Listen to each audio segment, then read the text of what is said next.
Friends, कैसे हैं आप सभी के सभी। आई होप सभी हेल्दी हैं, कंसिस्टेंटली प्रिपेयर करें। तो LIC EDU की रिगार्डिंग बच्चों को काफ़ी मन में डाउट है कि सर जॉब कैसा है, अप्लाई करने का कोई फ़ायदा है भी या नहीं। इतनी मेहनत करके एग्ज़ाम क्लियर करें, सारे फेजेस क्लियर करें, क्योंकि आई थिंक 3 फेजेस रहेंगे EDU में।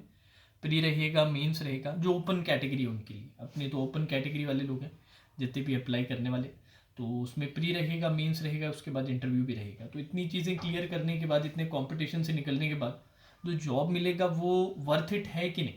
तो उसके प्रोज भी हैं, उसके कॉन्स भी हैं। मैं आपको सारी चीज़ें क्लियर कर देता हूँ आज ही।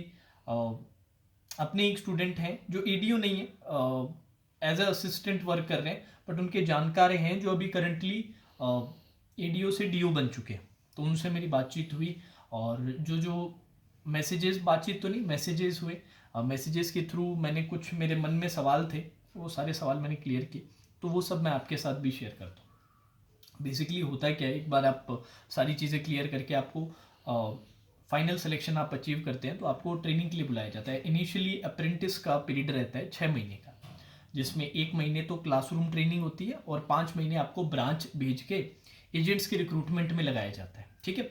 अब ये 6 महीने का आपका सक्सेसफुल कंप्लीशन के बाद आपको 1 साल के प्रोबेशन में डाला जाता है, जिसमें आपको एक प्रीमियम अचीव करना रहता है। पूरे साल का एक प्रीमियम टारगेट सेट करते हैं, 20-21 लाख का, आई थिंक 18 से 20 लाख का होता है, वो अपने को अचीव करना होता है। वो सुनने में थोड़ा सा ज़्यादा ऐसा लग रहा है, बट जो लोग अच्छे से मेहनत करते हैं, पूरी तरह से फोकस्ड रहते हैं, और एक लगन जिनमें रहती है काम को सीखने की और अपनी जो स्किल्स है हमेशा इंप्रूव करने की, वो ये टारगेट अचीव कर लेते हैं। बट उन्होंने ये भी बताया कि कुछ लोग ऐसे भी होते हैं जो ये टारगेट्स नहीं अचीव कर पाते। उनमें मेनली वो लोग होते हैं जो काम में इंटरेस्टेड नहीं होते, जो लोग साथ में बाकी एग्जाम्स की प्रिपरेशन कर रहे हैं, मतलब बेसिकली जो जॉब की तरफ डेडिकेटेड नहीं है। जो डेडिकेटेड लोग होते हैं वही प्रोबेशन वाला कंप्लीट कर लेते हैं, पर जॉब ऐसा है कि एडमिनिस्ट्रेटिव जॉब नहीं है।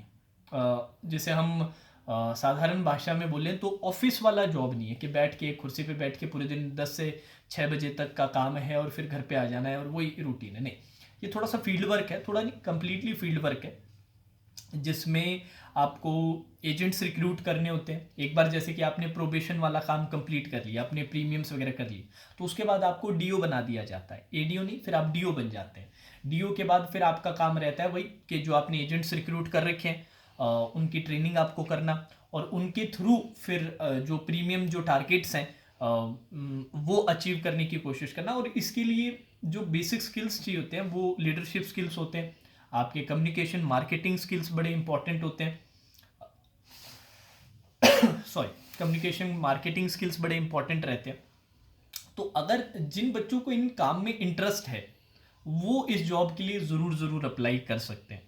अब DO के लिए भी क्या रहता है कि DO बनने के बाद भी एग्जैक्टली परमानेंट नहीं होते। उनका भी एक फैक्टर रहता है, कॉस्ट रेशियो का फैक्टर रहता है, जो अचीव करना रहता है। जनरली ज़्यादातर DO इससे बहुत ऊपर कमा लेते हैं, तभी जो बहुत सारे ऐसे डेवलपमेंट ऑफिसर्स हैं वो कभी प्रमोशन लेते ही नहीं, क्योंकि डेवलपमेंट ऑफिसर से जब आप प्रमोशन ले लोगे ना तो आप एडमिनिस्ट्रेटिव फील्ड में चले जाओगे फिर से, और फिर वहाँ पर वो इंसेंटिव नहीं मिलता, वो एक फिक्स्ड सैलरी स्लैब है।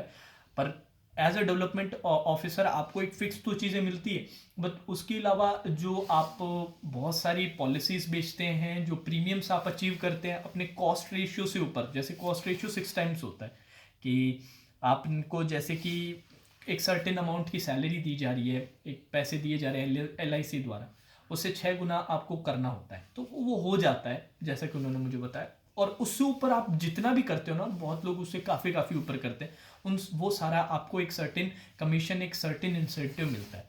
तो ज़्यादातर जो DOs होते हैं वो महीने के 15-15, 20-20 लाख रुपए तक भी कमा लेते हैं, जो अच्छे लेवल के, जो अच्छे टीयर के जो होते हैं DOs, तभी वो कभी प्रमोशन नहीं लेते।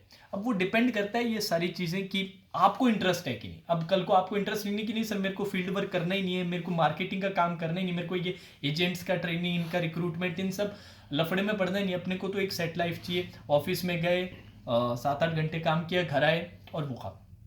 बट अगर आप इंटरेस्टेड हैं इस तरफ के, अगर आप ईगर हैं कि हाँ सर हम सीख सकते हैं, हम अपने 100% दे सकते हैं, तो ऐसा कोई सीधा आप नकार नहीं सकते जॉब को। हाँ, ये चीज़ मैं ज़रूर कहूँगा कि परमानेंट जॉब नहीं है, एडमिनिस्ट्रेटिव जॉब जैसे कि कभी आपको निकाल ही नहीं सकते। अगर आप नहीं सेट टारगेट्स अचीव करते, तो जैसे कि प्रोबेशन पीरियड में भी क्या होता है कि आपकी 1 साल का प्रोबेशन होता है, आपको जो टारगेट प्रीमियम वाला मैंने बताया 18-20 लाख का, वो आप अचीव नहीं करते तो आपको 3 महीने का एक्सटेंशन देते हैं, फिर भी नहीं किया तो फिर से 3 महीने का देते हैं, फिर भी नहीं किया फिर से 3 महीने का देते हैं, बट ये लास्ट 3 महीने पे भी नहीं किया ना तो आपको फिर जॉब से हटा दिया जाता है। ऐसे डीओ के लिए भी होता है कि कॉस्ट रेशियो अगर आप नहीं अचीव कर पा रहे हो ना तो आपको थोड़े मौके और दिए जाते हैं, क्योंकि डीओ एक अच्छी पोस्ट हो जाती है तो एकदम से नहीं निकाला जाता, बट बार बार अगर आप फेल कर जाओगे एक सर्टेन पीरियड के बाद तो टर्मिनेशन के अच्छे चांसेस रहते हैं, जो एडमिनिस्ट्रेटिव ऑफिसर नहीं है। But on the bright side एक फिक्स्ड स्लैब वाला जॉब नहीं है कि पूरा क्यूबिकल में बैठ के पूरे दिन काम करना है, एक वो अर्निंग का भी एक रिस्ट्रिक्शन नहीं है कि इतने पैसे मिलेंगे, आपके काम के ऊपर है, आप कितने भी पैसे कमा सकते हो,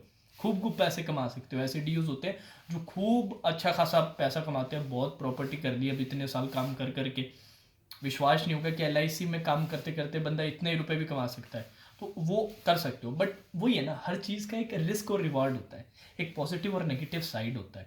तो just on the face value मैं तो कहूँगा कि सीधा रिजेक्ट मत करो, फॉर्म भरना, कोशिश करना, अपने अच्छे से ट्राई करना। अब ऐसा है कि नहीं सर हमें तो बिल्कुल ही नहीं है इंटरेस्ट, हमें तो ये सब चक्करों में पड़ना ही नहीं है, तो वो आपकी मर्जी है, मैंने आपको सारी चीज़ें क्लियर कट बता दी है, बाकी आपके ऊपर है। ठीक है जी। अब जाने से पहले ऑली बोर्ड की तरफ से अगर आप चाहें तो LIC ADU का फ्री मॉक अवेलेबल है, LIC WO का भी फ्री मॉक अवेलेबल है, उसका लिंक मैं नीचे डिस्क्रिप्शन में दे रहा हूँ।